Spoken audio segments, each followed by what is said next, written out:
Hi, folks. Good afternoon. Hope you had a great lunch break.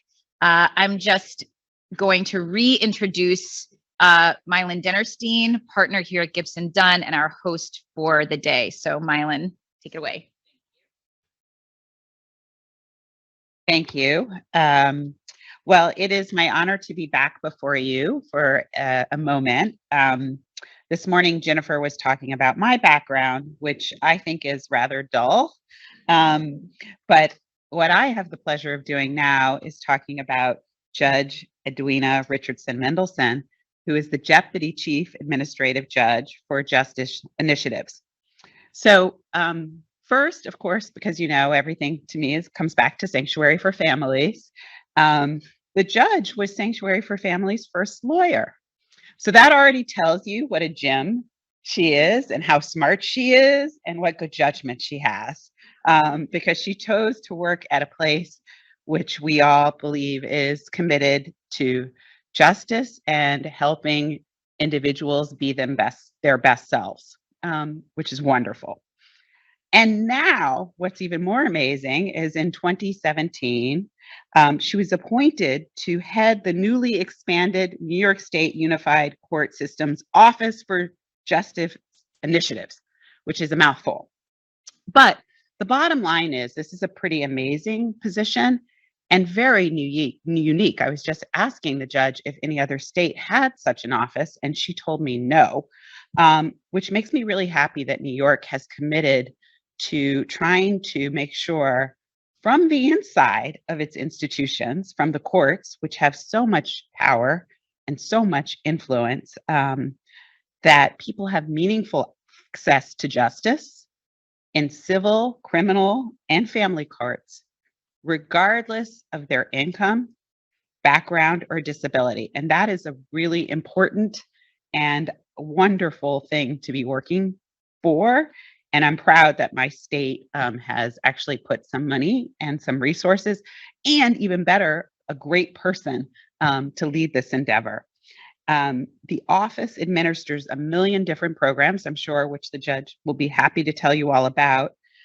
In particular, Judge Mendelson is leading the Equal Justice in Courts initiative, which is a top priority of our state, to implement the recommendations of Special Advisor on Equal Justice, Jay Johnson. And I know there was discussion about Jay Johnson's report about the courts and their failings. And there were a series of recommendations in that report, which Judge Mendelson is working to implement.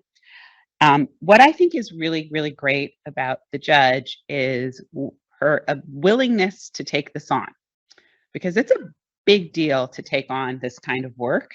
And you are working within government, which means you don't have unlimited resources. Not that anybody has unlimited resources, but there are rules and guidance about how to get everything done. And number two, it means you have to not be afraid to look at your weaknesses.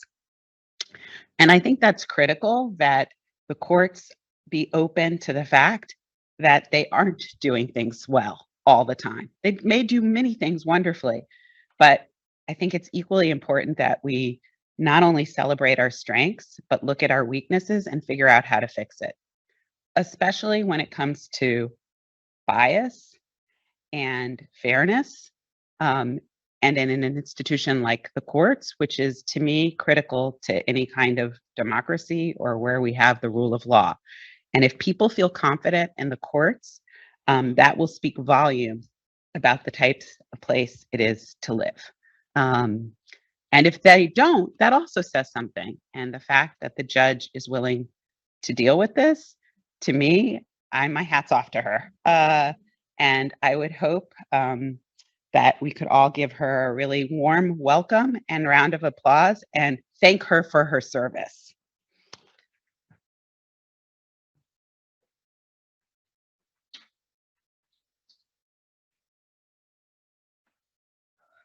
What a lovely introduction. Wasn't that lovely?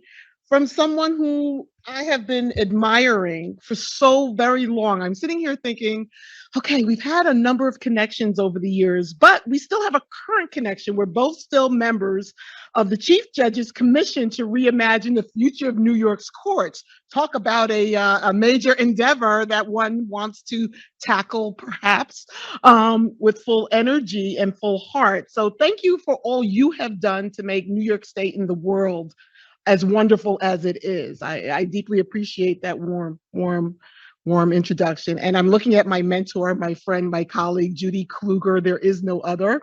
She means so much to me. And it was her phone call that has me here today because my schedule has been a little intense lately, but I could not be here. And I'm really glad to be here in person. And to you all in the virtual land, I see you, I hear you, I feel you, I care about you, but you don't know what you're missing by not being in the room where it happens.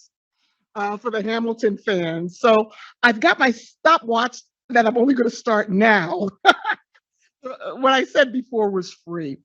You've had about 2 days of opportunity to reflect, to learn, to listen, to discuss, and you've heard from a variety of professionals, and more importantly, you have learned and listened to a number of people who have what I call lived expertise in the special areas that we are trying to address as we try to make the world the best it can be. So I'm just grateful to be one of the voices and to have been invited to be one of the many voices that you've been hearing. And what I'm asking for, and I hope, and I've been asking this every time I speak recently, because I think in this time where we're not having as much civic discourse, I like to ask that it is my hope, it's my goal, it's my desire when I enter spaces, and this is something that I'm asking of myself, as well as asking of others I encounter, that we have truly open minds, open ears. Listen, we know how to talk. Every single person in this room knows how to talk, right? We don't know how to listen as well. And that we leave these types of convenings, 2 deep days of learning, with some perspectives that are different than what you entered into the space with. Because if we continue to go to convenings just to reaffirm and solidify what we think we already know, we're wasting our time, right? We need, someone said to me the other day, you're never too young and never too old to learn. And we need to embrace that, because I know, and I've had a nice chat with a new friend about the goals of this convening and how we got here. This is not an overnight, let's throw together a conference and let's do this. 10 deep months of planning and family law roundtable and really challenging your beliefs and your ideas and your goals, and then thinking that now it's time to convene and really share with each other. That's deep. And that's really, really positive. And I'm grateful to you for doing that. So the open minds, open hearts, open ears, and leaving the space with a different perspective, at least one perspective that is different from when you arrive. So I am daughter, I am mother, I am Grandma Dee Dee for the 3rd time. Best job on the planet. Who cares about the Office for Justice Initiative when I am Grandma Dee Dee? No offense to my team. I love you. But sorry, I get to be Grandma Dee Dee for the 3rd time. Auntie, niece, very cool friend. But I get to be a judicial policy leader in this really special season.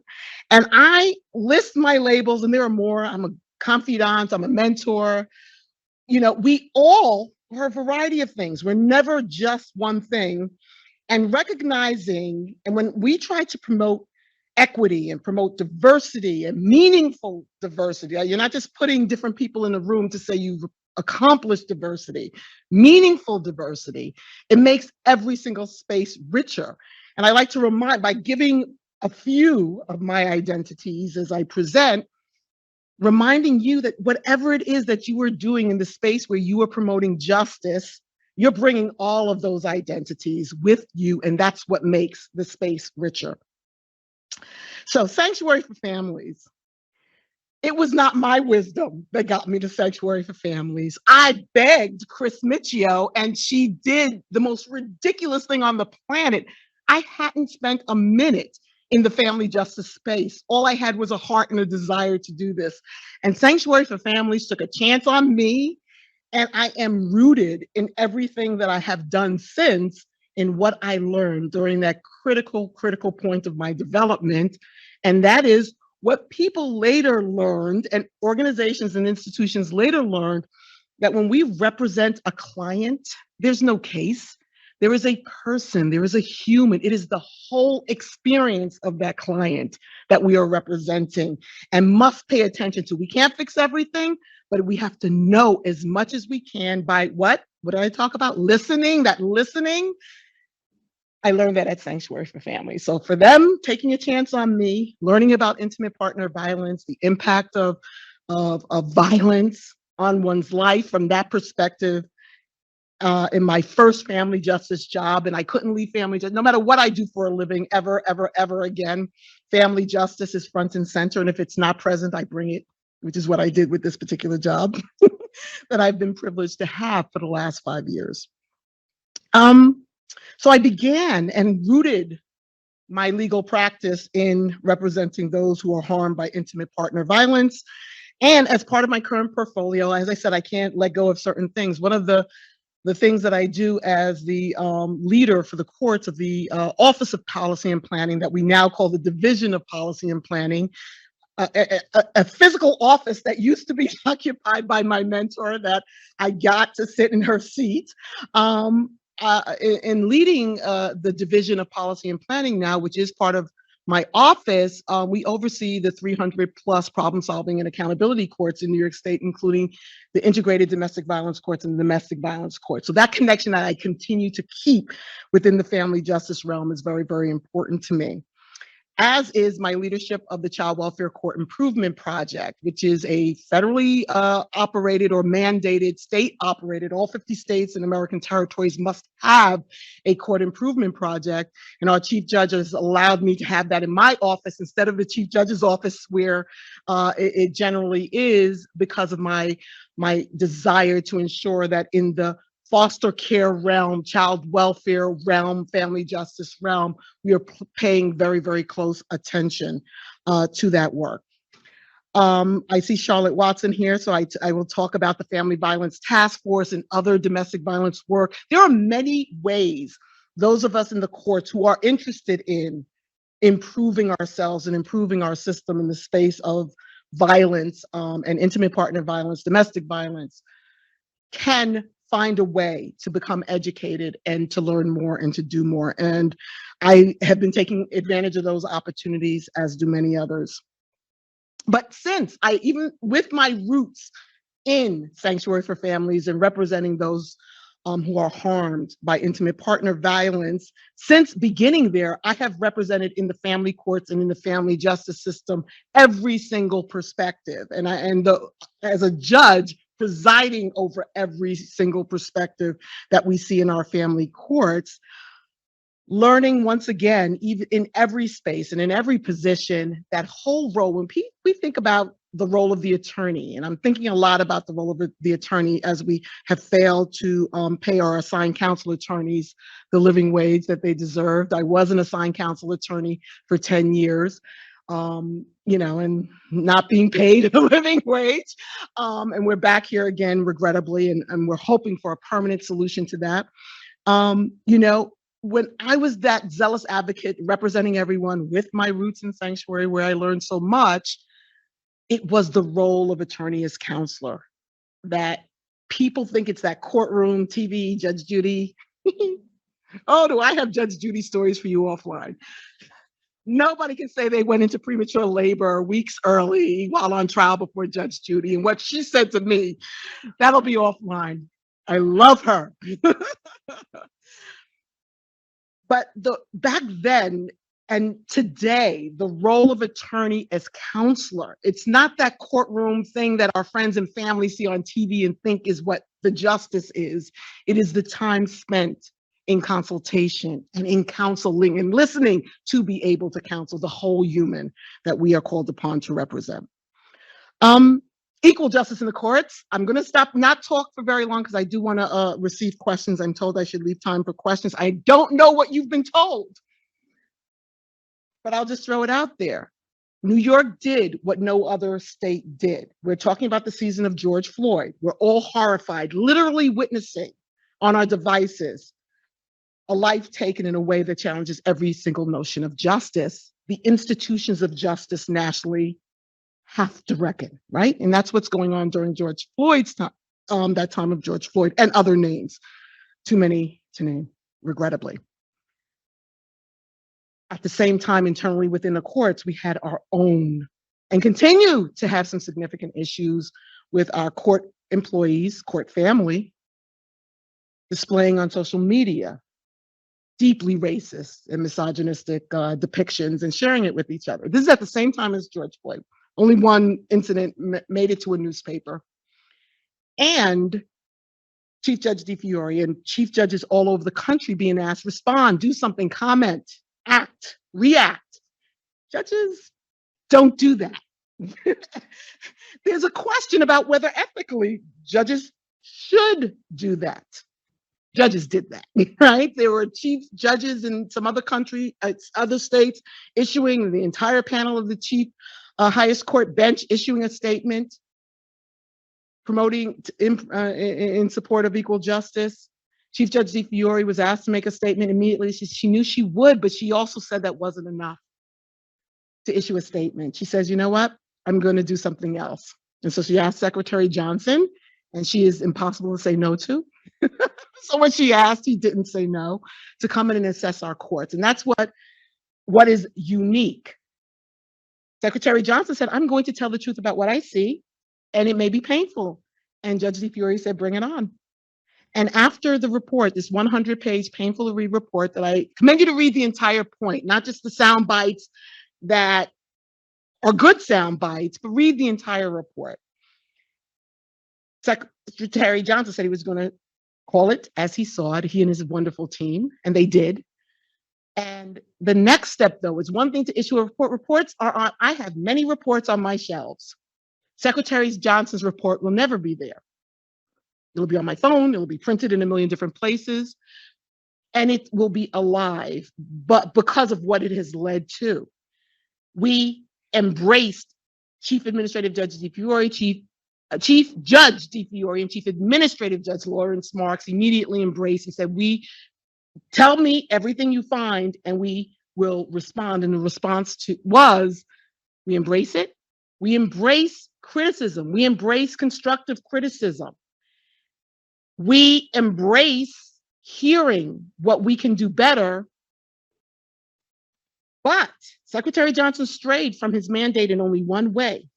Chief Judge DiFiore said, only put in there what I can fix on my own because I want to make things better.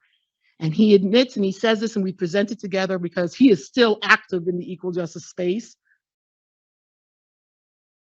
He said he had to put in the things that we couldn't do on our own, but were necessary to say. The dehumanizing culture, the lack of resources, the fact that our courts that are falling apart where they are not owned by the courts. We cannot make the courtrooms and courthouses better. The resources that are necessary. So it's everybody's obligation. It's the court's obligation, and we own it, and we embrace it, and we take it on. And they gave me the job of a lifetime, and I was responsible with a lot of other wonderful people for the Raise the Age. And I thought that was the job of a lifetime. And it still is, because I still have Raise the Age troubleshooting every single day. So I've got two jobs of a lifetime, but once again, they interrelate. Raise the Age, overrepresentation of Black men and young men and boys in our juvenile and adolescent justice system is an equal justice issue. So it's okay for me to lead the equal justice in courts endeavors along with Raise the Age and the Judicial Committee on Women in the Courts. There's survey and recommendations that are court-based.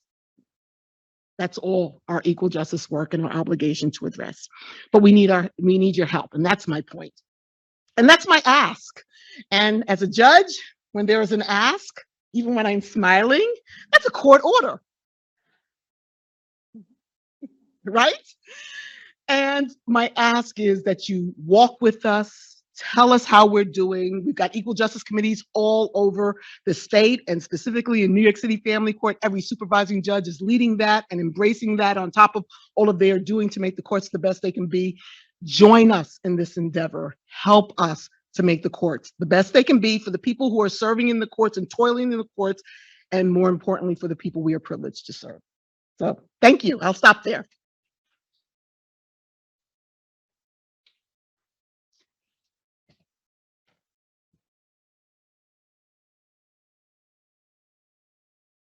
Privilege and honor to have you here with us.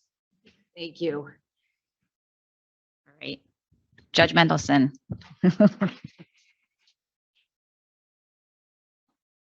The one, the only. Thank you so much for being here and for joining us. And we are going to have to heed your call.